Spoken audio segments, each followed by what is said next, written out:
What if we could get... What if we can... If I could figure this out just a little more realistic. Yeah, If this doesn't work. What if we try to optimize the assets first? If we combine VR and immersive theater, we could... What if time sliced in both simulation? If you could just shave 1 millisecond. If I could visualize... What if we could get details so crisp?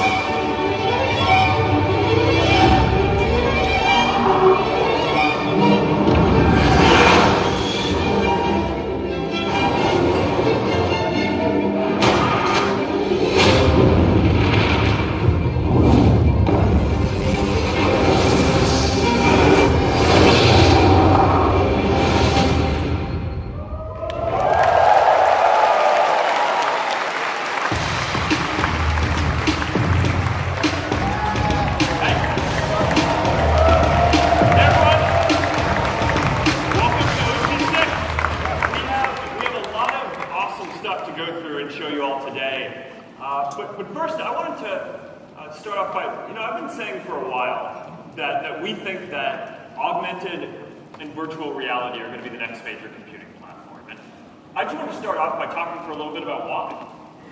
Back even before I started Facebook, when I was still in college, I was studying psychology and computer science.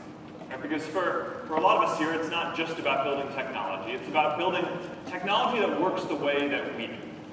And the first thing that you learn in Psychology 101 is you go through the anatomy of the brain, and you start learning just how much our brains are involved in, and how most of them is really about connecting and communicating with other people. So we have the language centers that almost no other animal has. You have the visual cortex, where we're especially dialed in to understanding people's emotions. Or if you're talking to someone and they move their eyebrow a millimeter or their cheek a little bit, you're going to notice because that means a completely different thing, whereas if something moves over there, you're probably not even going to pay attention. We have our mirror neurons that when we're interacting with another person, we understand what's going on in them and inside of us. So we experience the world through this feeling of presence and the interactions that we get with other people, which is why Facebook's technology vision has always been about putting people at the center of your computing experience. And we've mostly done that so far through building apps. And I don't think it's an accident that a lot of the top used and biggest apps that are out there are social experiences that put people at the center of the experience, because that's how we process things. But there's only so much that you can do with apps, right? Without also shaping and improving the underlying platform. And I find it shocking that we're here in 2019 and our phones and our computers are still organized around apps and tasks and not people and things that we're actually there present with. So, I feel like we can help all of us together deliver a unique contribution to this field by helping to ensure that the next platform changes this. And the defining aspect of augmented and virtual reality is that they deliver this sense of presence, or that no other technology platform before has ever delivered. You feel like you're right there with another person or in another place. And now, sure, we have a lot of work to do before we're going to get to that perfect form factor that we all want. But you can already see glimpses today of how the devices that we're all working on are helping to deliver a feeling where we are more present with the people that we're interacting with there, not less, like a lot of the other platforms that are out there today. So longer term, I think that this is going to add up to a lot of really big changes. We're going to be able to live anywhere that we want and be able to feel like we're present with the people and the jobs and opportunities that we want to have access to anywhere we want. So that's why I'm so excited about this. And I know that a lot of you are working on this because you're excited about similar things, and it's awesome to be on this journey together. So now, in order to do this, we need to build, we need to do a couple of things. The first is we need to build a lot of technology that's going to help advance and deliver this feeling of presence. The second thing that we need to do is build an ecosystem of all the experiences that need to be delivered here. So on the ecosystem side, the first step that we need to reach is reaching critical mass in the community. And once we get to a certain size in the community, it's going to become economical for all developers, from the independent folks up to the biggest AAA developers that are out there to build content for VR. And once we reach that point, the amount of content is just going to explode, and that's going to push adoption further.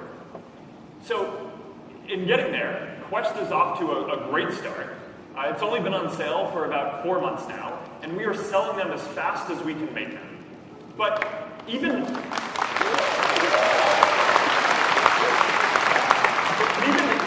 more importantly, though, is that retention is good. Right? So people are using it week after week after week, which is a great signal for how the content ecosystem is getting stronger, and VR is becoming something that more people are stepping in and out of on a day-to-day basis, rather than this kind of one-off special experience that you need all this different equipment for and you need to dedicate a whole room in your house to. So these are all really good signs. And to get to critical mass, we're focused on building forward compatibility into all the new devices that we build, so that all the content that you're all making just works across everything now and going forward. So the goal is that if you develop something for Quest today, then our goal is to make it work on all future Quests as well.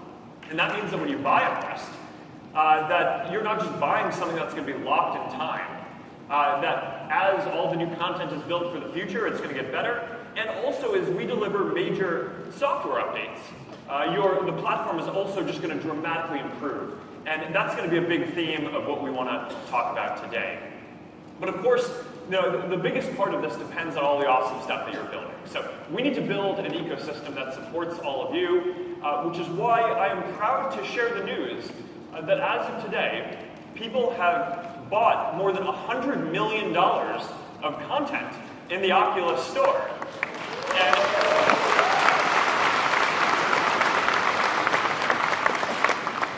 And since Quest came out just several months ago, more than 20% of that is from Quest already and growing really quickly. So I just want to take a moment at the start of this conference to thank all of you who are really the ones who are pushing this ecosystem and community forward. So thank you, guys.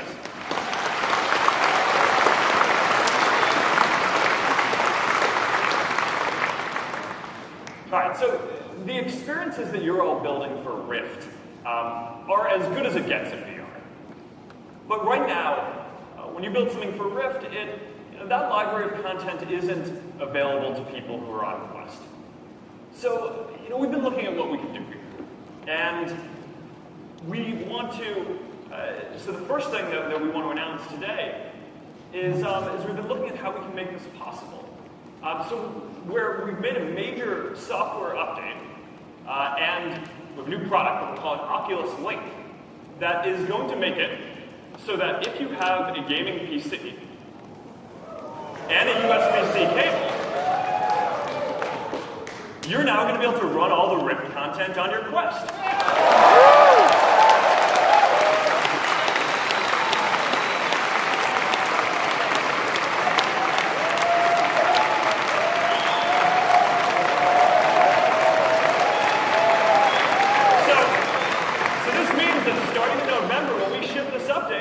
Your Quest is basically a Rift now too.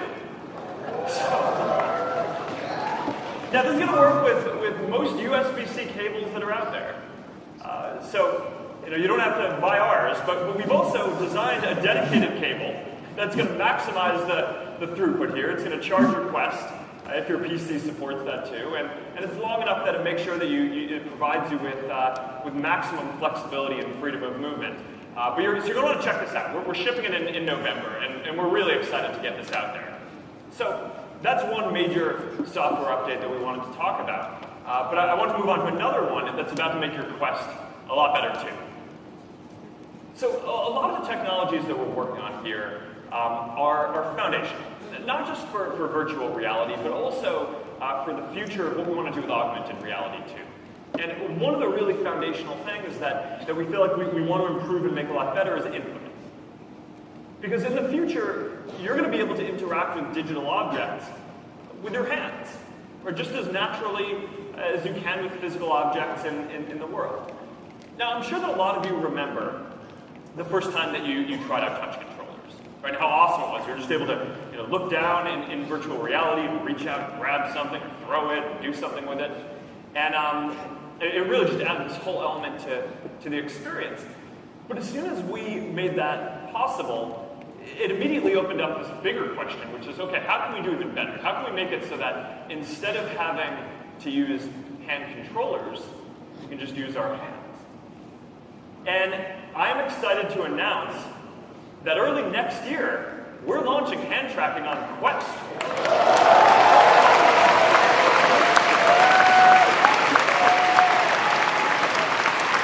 right, want to see it? Let's check this out.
So this means no controllers, no buttons, no straps, no external sensors, just full range of motion in your hands. And even if you've spent a lot of time in VR and you've spent a lot of time with touch controllers, I think that the first time that you get a chance to experience this and you just wiggle your fingers and you see that full range of motion in your hands, it takes the experience to a whole new level. And you're going to get a chance to try this out on the demo floor after the keynote today. So I'm really excited to get this into all of your hands. So, this is what I mean when I talk about building a platform that improves over time. Right? 6 months ago, if you wanted to get into VR, you needed a PC, cables, sensors, hand controllers, and a half a dozen physical objects. And now, soon, it's just going to be a headset that you can bring with you anywhere that you go, that is full inside-out tracking, completely wireless, and now your hands are just going to be there too. So, there's a lot of work that we still need to do to get to where we all want. But I think what you're starting to see is the hardware is getting out of the way. And with each step, we're getting to a more immersive and natural experience. All right, so now I want to talk about the future of input for a minute, though. Because hand tracking is great. It doesn't require controllers, but it still requires you to use your hands. And in the future, we want to get to an input where we can just think something and it happens. So what people call a neural interface.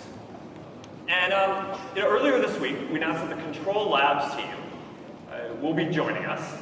And they're the leading team working on neural interfaces. They have a lot of the best researchers, computational neuroscientists, and more. And they're working on a wristband, right? And it picks up electrical impulses that are sent through your nervous system and turns them into digital signals that you can use as input in virtual and augmented reality. And it's completely non-invasive, right? There's no surgery, no implants. You don't have to get holes drilled in your head.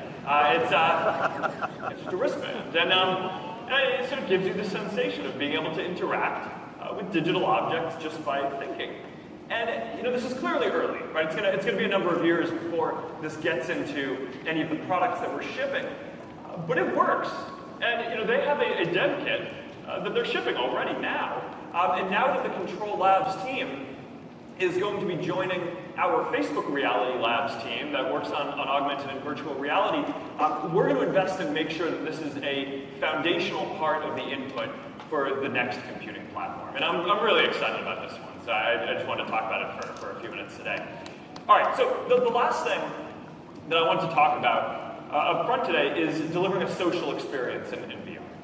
Right, so I talked about for a while how our technology vision is putting people at the center of the computing experience. And a big part of how we do this is by building technology that advances the feeling of presence, right? So more immersive, getting the hardware out of the way, better, natural, more UI, better, more realistic avatars, which we'll talk about later.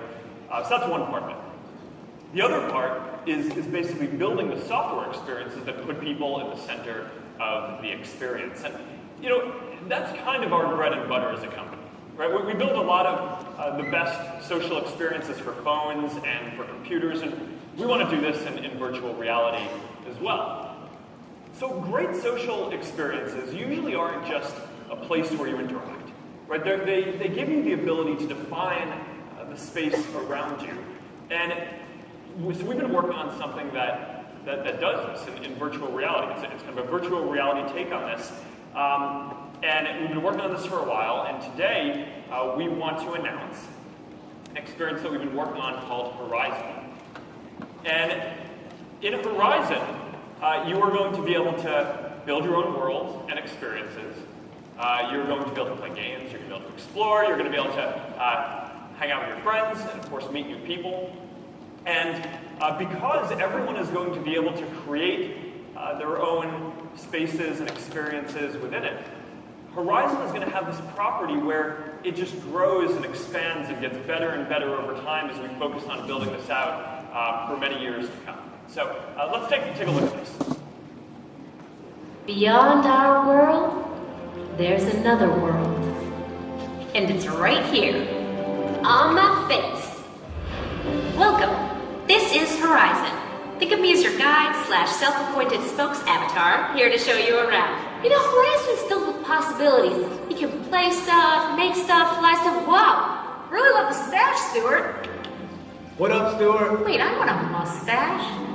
Horizon isn't about rules or limits or pants or people telling you not to fly an airplane while drinking your fresh ground, fair trade, French press morning coffee through a curly straw. Isn't that right, Debbie? Mm-hmm. It's about getting out there, trying new things, making your mark, making friends with an Australian named Mark. Oh, actually, I'm from New Zealand. Yeah. And you can even build a world of your own, like laser tag, moon landing. Or this islandy place with these cutie patooties. In Horizon, the world is your lobster. Isn't it oyster? That too. So come, join us. A never-ending, ever-changing world beyond your world is waiting. Debbie gets it.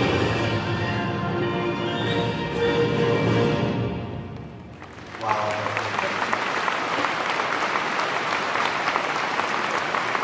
All right, so we've built Horizon to be a welcoming and inclusive community from day one. A lot of the social tools that power it are the same ones that we built over the years to power Facebook and Instagram as well. There's a whole range of expressive and diverse avatars to get us started. And the best part is that the creator experience is built right into VR. So you don't need to be able to code in order to create something, although that can certainly help in building some of the more advanced things. You don't need to take off your headset in order to make something. You can make some really neat stuff in just a couple of hours if you want, and then invite your friends in and have experiences and hang out with them right there. So this is early, but this is another step towards building the kind of social infrastructure that we believe is going to be important in the future. So you should be able to hang out with your friends, join groups, create events, share ideas in VR just like you can online. And of course now you're going to be able to do it with that added feeling of presence, like you're right there with the people who you're talking about, that no other technology platform that has existed before delivers. So we are launching this next year. We're putting the finishing touches on it now, and I'm looking forward to seeing what you all do with it. So that's it.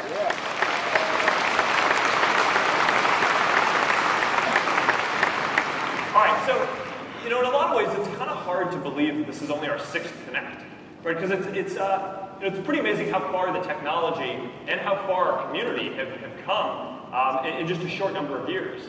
At the very first Connect, about 5 years ago, the Oculus team had just joined us, and we showed an early demo of the Crescent Bay technology, which of course went on to become the Oculus Rift. And a couple of years later, It went on sale for $600, plus you needed a $1,000 gaming PC and all the cables that we showed earlier to make this work. And now here we are, and we're shipping a hand tracking on a wireless headset that costs $399, that fits in a shoebox, and you can take it anywhere that you want. And our community here is well on the way to building a strong ecosystem with all of the content and awesome stuff that you guys are all building. So this is going to be the next computing platform. And it's only going to get more exciting and awesome and important from here. And this is one of the areas where I'm just so grateful to have a chance to be on this journey with all of you. So I hope you have a great rest of this Connect, and I hope you enjoy everything else we're going to show you. And now we're going to hand it off to Boz, who leads all of the augmented and virtual reality efforts at Facebook. All right, have a great day.